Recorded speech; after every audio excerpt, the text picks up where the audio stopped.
College football nerds here talking Ole Miss and Indiana, one of the more interesting matchups. I say this with every preview we do, but this is a really interesting matchup in this bowl season. It's kind of a litmus comparison test people are going to use, but really it's just fun football, and it's going to be potentially wild. We'll get into why in a second. I want to remind y'all, if you haven't already, please like and subscribe. We talk about college football on this channel with a little bit of a nerdy angle.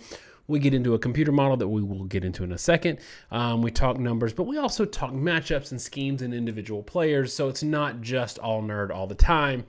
I'm Daniel. I got Josh with me. Want to remind y'all, like and subscribe if you haven't already, but that's important. But in the comments, we need your score predictions so we can get down in there and mix it up with you, and we will do it, I promise. All right, Josh, we were trying to find the angle in this game when we were discussing it leading up to hitting record on this here video. And one of the things that we really came back to over and over and over again is variability, especially with Ole Miss.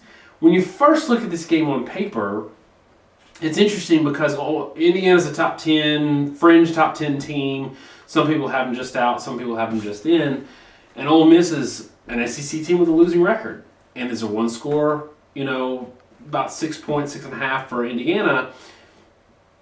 But also Indiana's playing without their best player in Michael Penix, which is a big deal because we've seen their offense fall off a cliff. And Ole Miss can score in buckets. But what Indiana fans might not know, and painfully Ole Miss fans do know, Ole Miss can have over 200 QBR 3 weeks in a row and then follow it up with a 6 interception game against Arkansas.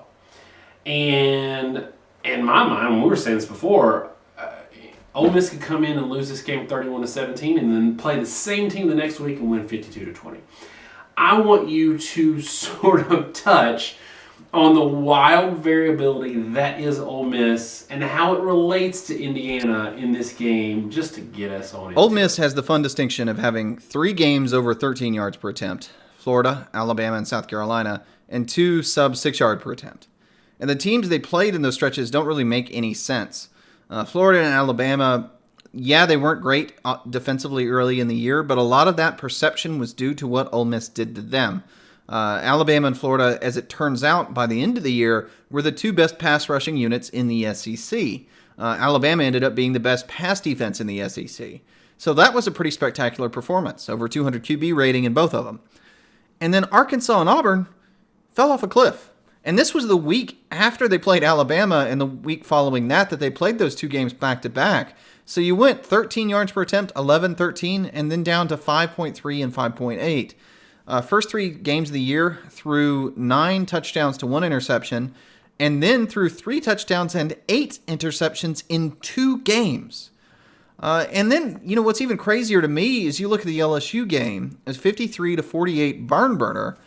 The stats in that game are just wild. Ole Miss turned the ball over 6 times. 6. It's extremely hard to score 48 points in a game when you turn it over 6 times. And it's really hard to lose by 5 when you are -5 in the turnover margin. So Ole Miss going into this game against an Indiana defense that, in my view, is one of the more underrated defensive units in the country, is sort of fascinating. Because I think Indiana compares favorably to an Arkansas. I think there may be a better version of Arkansas in where they can play bend but don't break defense. They don't make a lot of mistakes. They are able to generally contain the run. And that may cause Ole Miss to slow down. And then I'll put another thing on the table. And I think, maybe we can go ahead and get this out of the way when you have the discussion about why Indiana's favored by 6.5. Not only is Ole Miss really variable that we know of, not only is Indiana maybe quote-unquote variable because they don't have their starting quarterback, we also don't know how Ole Miss is going to be due to opt-outs and injuries. So Ole Miss is missing Elijah Moore, their leading receiver, who was first-team All-SEC, Kenny Yeboah, their second leading receiver, a tight end that was very effective throughout the year, and they're also missing Jerian Ely and Braylon Sanders, and those are their leading rusher, leading receiver at running back, and their next leading receiver. All told, 4 of Ole Miss's top 6 pass catchers will not be available in this game. all of them played through the first 8 games of the season. So as a result, I don't know what Ole Miss we're going to get on top of all that. And so I think the variability is extremely high, and I think the potential is there, given Ole Miss's up and down behavior, given Indiana's defense, given the opt-outs and injury situation, and given Indiana's quarterback situation. This game could be a lot more boring, perhaps, than people are expecting. For Indiana fans who don't know, Ely is a top pass catcher on this team, but he's the best running back by far. And people, when they see a lot of numbers, they think it's got to be an air raid style offense or an RPO spread that's just throwing the ball over the place. Ole Miss has really done well in the games where they've put up a lot of points, including the Alabama game, by being able to run the ball and to be able to catch defenses in formations that really they weren't expecting, and run 5 to 7 yards per carry, which is a big deal. On the flip side of the ball, or the flip side of this game, one of the things that concerns me, because I think even with those opt-outs, Ole Miss is going to be able to score points. They're going to be a good offense. One of the things that concerns me is looking at a game like the Maryland game for Indiana.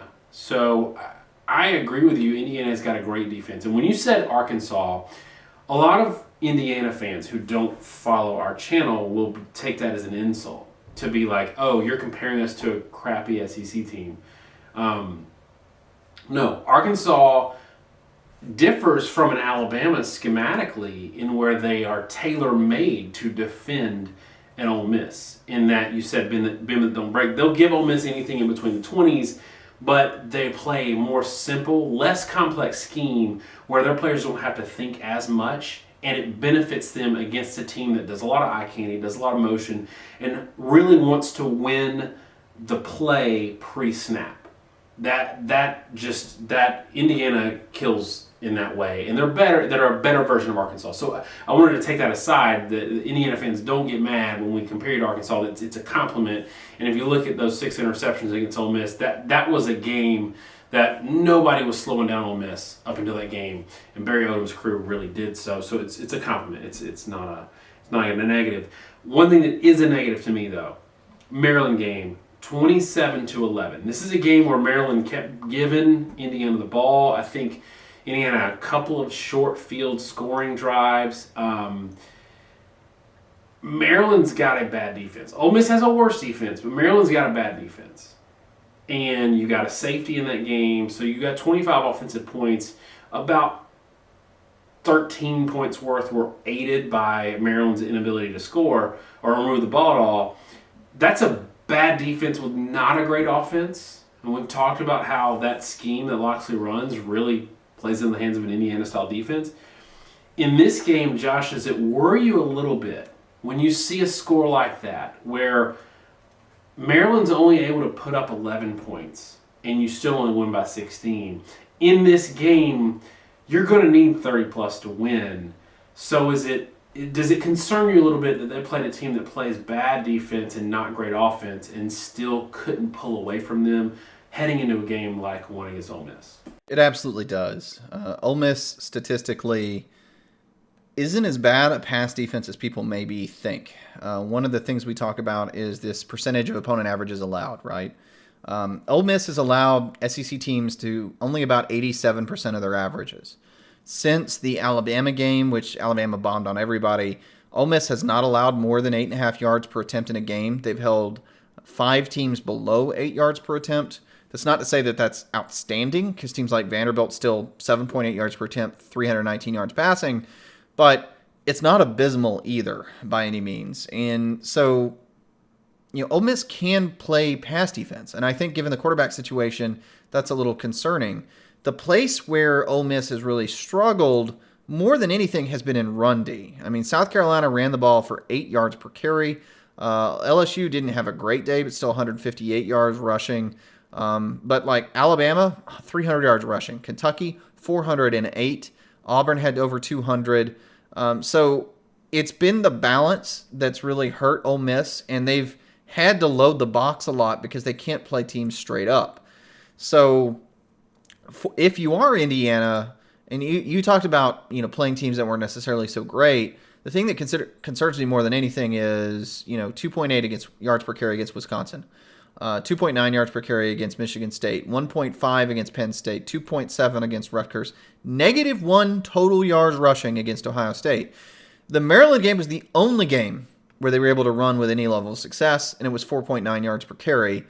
It took 48 carries to get to 234 yards and 27 points. And this, I think, gets me to the same conclusion you're having.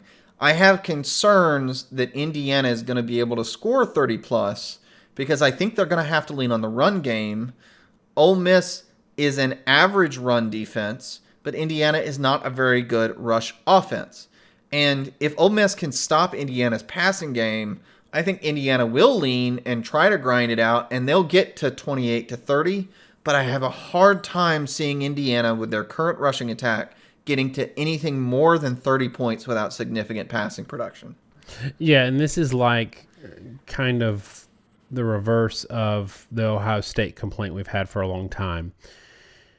Indiana with Penix was a little different this year, but one of the concerns or frustrations we've had with Ohio State is there have been teams in the Big Ten that were good enough defensively to really slow down an excellent Ohio State offense over the last decade.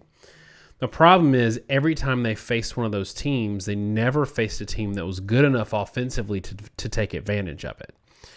The flip side of that in this game is I think Ole Miss is going to get theirs regardless, even with the opt-outs. I think Ole Miss, let's put that number at 33 points. I think Ole Miss is going to get their 33 points.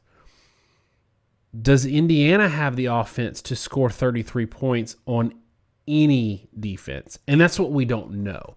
We know that they do with Penix at quarterback. We know that there's been significant drop-off with him out of the game. And even when he was in the game, before he got hurt, as a pass threat to keep the defense honest, they still were 105th in rushing going into the Ohio State game and had -1, as you said. So they weren't running the ball even when they could keep defenses honest. And that's why we've seen the drop-off, and especially like in the Wisconsin game, I think Indiana scored 14 points. Thankfully, they had a great defense to stop it. What we've said on this channel for years now, especially this year, is elite offenses, and maybe Ole Miss is just below that because they do implode and they have opt-outs. Elite offenses get theirs even against great defenses.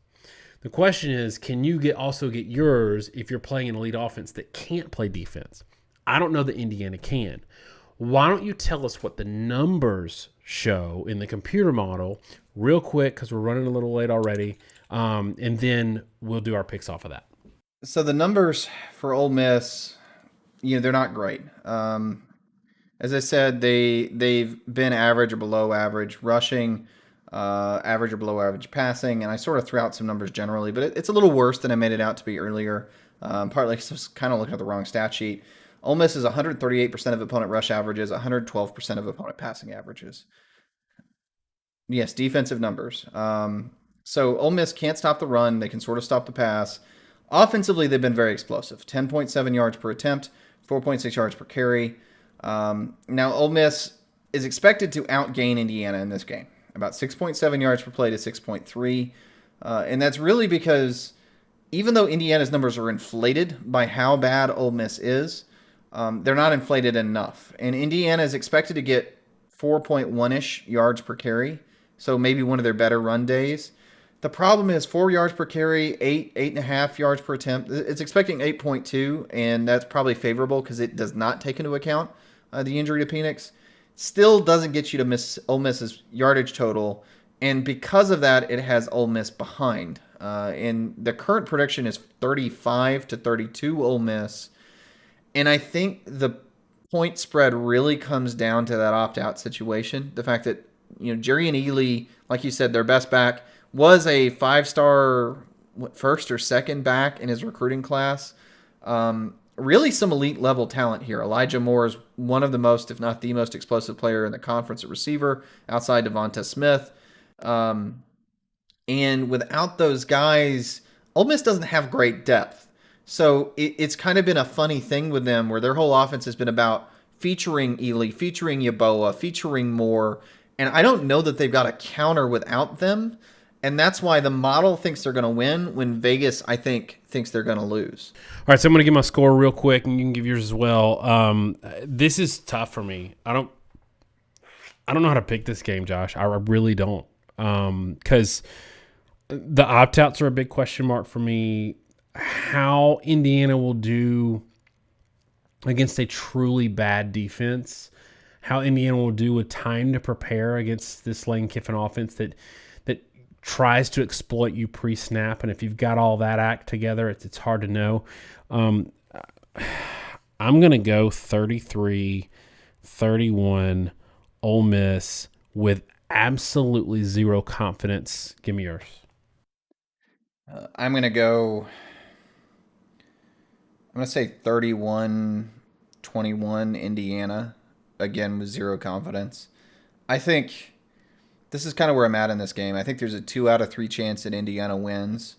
And I think it's way more likely that Ole Miss blows Indiana out than the other way around. If Ole Miss is clicking, Indiana isn't quite compensating, Ole Miss can run away with this. It's just going to be a matter of how many shots they can hit. And I just don't think their offense is going to work very effectively or efficiently without those matchups that Kiffin likes to feature. And yeah, I think because Corral is going to have to be pressing, because Corral doesn't have matchup advantages that they can easily isolate, and because Indiana has plenty of time to study Kiffin's offense, I think this could be a game that kind of gets stalled. And I will make this prediction. So maybe this is a better prediction for a game that I don't feel comfortable picking. I do not think Ole Miss's yardage total is going to be indicative of the score. I think they're going to have a lot of yardage and a high yard per play total in a lot of ways. But due to not just turnovers, but also, 15-yard play, and then incomplete pass, incomplete pass, 2-yard run, punt.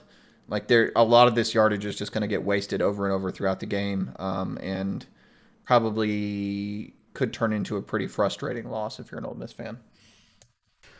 All right, y'all. That's it for us on this one. Let us know in the comments what you think what the score is going to be, what you're predicting it to be. Also, if you want to help this channel out a lot and you've made it this far, please share us on whatever platform you like to talk football about, Facebook or forums or Twitter, any of those places. If you can share this video, it helps us out a whole lot. Thanks so much, y'all. Have a great week, and God bless.